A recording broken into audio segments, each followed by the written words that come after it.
Hello दोस्तों, स्वागत है आपका हमारे यूट्यूब चैनल में। आज के वीडियो में हम लोग बात करने वाले हैं हिंदी के हिंदी ग्रामर का एक इम्पॉर्टेंट टॉपिक समास किसे कहते हैं और इसके प्रकार। ठीक है, हम लोग शुरू से ही पढ़ते होंगे। अगर हिंदी व्याकरण आप लोगों ने पढ़ा होगा तो समास का नाम आप लोगों ने जरूर सुना होगा। लेकिन समास जब तक हम लोग नाम सुनते हैं, लेकिन समास जो होता है बहुत अच्छे से हम लोग समझ नहीं पाते। एक्चुअल में समास होता क्या है, इसके क्या प्रकार होते हैं, वो हमारे हिंदी व्याकरण में एक बहुत इंपॉर्टेंट रोल निभाता है। ठीक है, तो इसी कड़ी में हम लोग आज के वीडियो में समझने वाले हैं कि समास होता क्या है और इसके क्या टाइप्स होते हैं। वो चीज़ चलिए देखते हैं एक एक करके। ठीक है, तो समास देखिए, पहले सबसे पहले तो हम बताते हैं कि समास का शाब्दिक अर्थ होता है संक्षिप्त रूप। जब कोई भी लॉन्ग वर्ड को, लंबे वर्ड को या दो वर्ड को मिला के एक छोटा फॉर्म बनाया था है, संक्षिप्त क्या था, शॉर्ट। संक्षिप्त का मतलब ही होता है शॉर्ट कर देना। दो वर्ड को बड़ा, दो या तीन वर्ड को मिला के अगर जब शॉर्ट फॉर्म कर दिया था तो उसे वो समास कहलाता है। तो यह दर्शाता है कि जब दो या दो से अधिक शब्दों को मिलाकर एक नया और छोटा शब्द बनाया जाता है तो शब्द का यौगिक कहा जाता है। यही बात मैंने बताया कि जब दो या दो से बड़ा वर्ड को मिला करके छोटा शब्द बनाया जाता है तो वो होता है समास। ठीक है, यौगिक संरचना दो शब्दों या वाक्यांशों से बनी होती है। तो यौगिक शब्द क्या होता है, दो शब्द मिला हुआ है या फिर दो वाक्य वाक्य मिला होता है। ठीक है, ये चीज़ हो सकता है।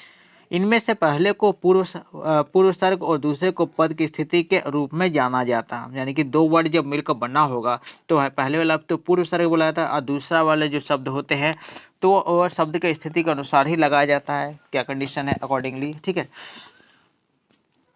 तो इन दो शब्दों को मिलाकर बनाया गया नया संक्षिप्त नाम पूर्ण या मिश्रित शब्द होता है। ठीक है, जैसे कि अब हम लोग दो वर्ड होता है कि प्रति जोड़ दिन, ये तो दो शब्द है और दो शब्द को अगर मिला के हम बोल सकते हैं ना प्रतिदिन, यानी कि शॉर्ट में ये बोला तो ये जो एक वर्ड जो बना है दो शब्द से मिलके तो ये वर्ड हो गया आपका समास। ठीक है, तो नया वर्ड बन गया प्रतिदिन। प्रति और दिन अलग अलग ना बोल के हम एक साथ प्रतिदिन बोल लेंगे तो ये समास में आता है। ठीक है, आगे देखते हैं। शब्द आस पास आकर, देखो पास पास आकर यौगिकों में नए शब्द का निर्माण करते हैं। पास पास आकर मैंने एक दूसरे का करीब आकर नए शब्द बनाते हैं। ठीक है, शब्दों के बीच विराम चिन्ह हटा दिया जाता है। दो शब्द के बीच कोई भी चिन्ह, विराम चिन्ह जो कॉमा या वगैरह कुछ भी होता है उसको हटा के तो मिला दिया जाता है। यौगिक शब्द में यह अंतिम पद कभी प्रभावी होता है तो कभी पूर्व पद कभी दूसरा पद। जब दो शब्द अगर मिलकर बना हुआ है तो कभी कभी ऐसा होता है कि पहला शब्द बहुत ज़्यादा प्रभावी होता है, बहुत इंपॉर्टेंट है, तो कभी ऐसा होता है कि दूसरा पद ज़्यादा इंपॉर्टेंट है, तो कभी ऐसा भी होता है कि दोनों शब्द इंपॉर्टेंट है। यानी कि महत्व हर वर्ड का होता है। ठीक है, तो चलिए हम लोग देखते हैं कि समास के भेद क्या होता है। तो समास के अनेक प्रकार होते हैं। तो इसमें पहले प्रकार है अवयवी भाव समास। पहला प्रकार क्या है, अवयवी भाव समास। तो देखिए हमको एक चीज़ तो हमें मालूम है कि दो शब्दों से मिलकर या दो या दो से ज़्यादा शब्दों से मिलकर समास बनता है।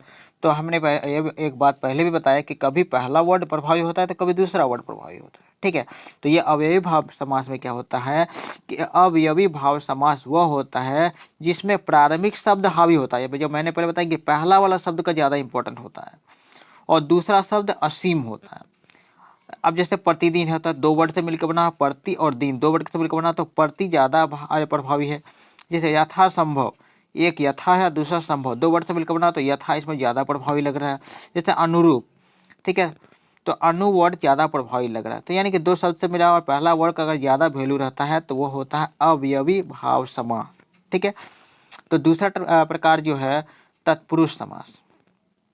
तत्पुरुष समास में क्या होता है, एक जो जिसमें दूसरा शब्द या फिर प्रत्यय विभक्त चिन्हों पर पूर्वता लेता है, इसे तत्पुरुष समास के नाम से जाना होता है। यानी कि इसमें क्या होता है कि जो दूसरा शब्द पहला वाला जो हमने बताया तो पहला शब्द ज़्यादा इंपॉर्टेंट होता है, इसमें दूसरा शब्द का ज़्यादा प्रभावी होता है, ज़्यादा वैल्यू होता है। जैसे गिरिधर है तो इसमें जो दो वर्ड है गिरी जोड़ धर, तो ये धर वर्ड दूसरा वाला शब्द है ज़्यादा प्रभावी होता है।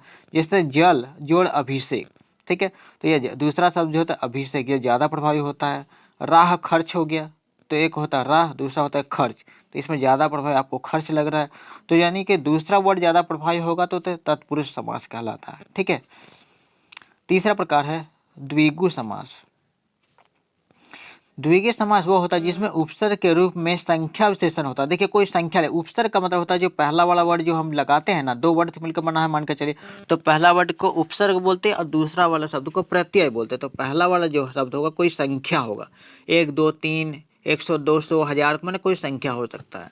तो यानी कि यह एक संग्रह या कुल का सुझाव देता है। द्विगु समास का उदाहरण जैसे शताब्दी। शताब्दी का क्या अर्थ होता है? शत माने 100 होता है।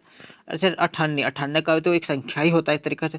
यानी कि अगर अठन्नी क्या बताता है? 8 जोड़ अन्नी मिलकर बना हुआ है ना, 8 जोड़ अन्नी अठन्नी, तो ये संख्या को बताता है पहला वर्ड। तो यानी कि द्विगु समास हो गया ये तरीका से, ठीक है। आगे क्या है चौथा टाइप, बहुब्रीहि समास। ये हमें बताता क्या है? बहुब्रीहि समास वह है जिसमें दोनों पद गैर प्रमुख होते हैं, यानी कि दो शब्द होते हैं, दोनों को कोई में से किसी का भी कोई खास इंपॉर्टेंस होता नहीं है। यह एक प्रतीकात्मक अर्थ होता है, ठीक है। पूरी तरह से एक तरह से प्रतीकात्मक शब्द होता है। उदाहरण के तरीके से समझ लीजिए गजानन, ठीक है, गजानन हो गया। एक दूसरा वर्ड हो गया पंकज। ये एक तरीका से प्रतीकात्मक शब्द के रूप में ज़्यादा यूज होता है और पहले और दूसरे वर्ड का उतना प्रभावी नहीं होता है।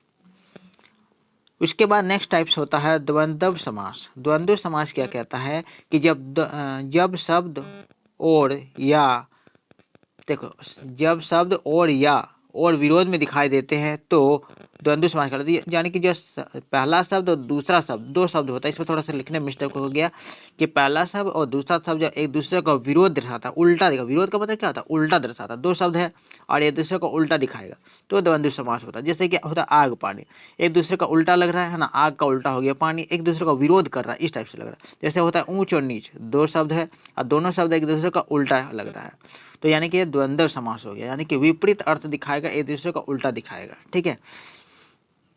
नेक्स्ट टाइप है जो कि हम आखिरी प्रकार है, वो है कर्मधारय समास। कर्मधारय समास वह समास होता है जिसमें प्रत्यय प्रमुख होता है, प्रत्यय यानी पहला वर्ड ज़्यादा प्रमुख होता है और उपसर्ग और प्रत्यय का विशेषण या सादृश्य साध्य संबंध होता है, यानी कि जो सेकंड वाला पार्ट के साथ एक संबंध दर्शाता है, ठीक है। कर्मधारय समास के उदाहरण अगर देखें तो प्राण प्रिय, दो शब्द से बना हुआ, एक प्राण और एक प्रिय। प्राण का प्रिय होता है वो कर्मधारय समास में आता है। जैसे महात्मा, अब महान जोड़ आत्मा, दो वर्ड से मिलकर बना महान और आत्मा, है ना, तो महान क्या है? आत्मा है, तो यानी एक दूसरे का संबंध दर्शा रहा है ना, तो ये हो गया कर्मधारय समास, ठीक है। तो हम लोगों ने पूरा अच्छे से समझ लिया है कि समास क्या होता है और इसके प्रकार क्या होते हैं। सारा चीज़ इस वीडियो में मैंने आप लोगों को बता दिया है, ठीक है। उम्मीद है आप लोग को सबको समझ में आ गया है। अगर समझ में आ गया तो आप अपने दोस्तों में शेयर कर सकते हैं और लाइक और सब्सक्राइब भी कर सकते हैं। मिलते हैं तब तक नेक्स्ट वीडियो में।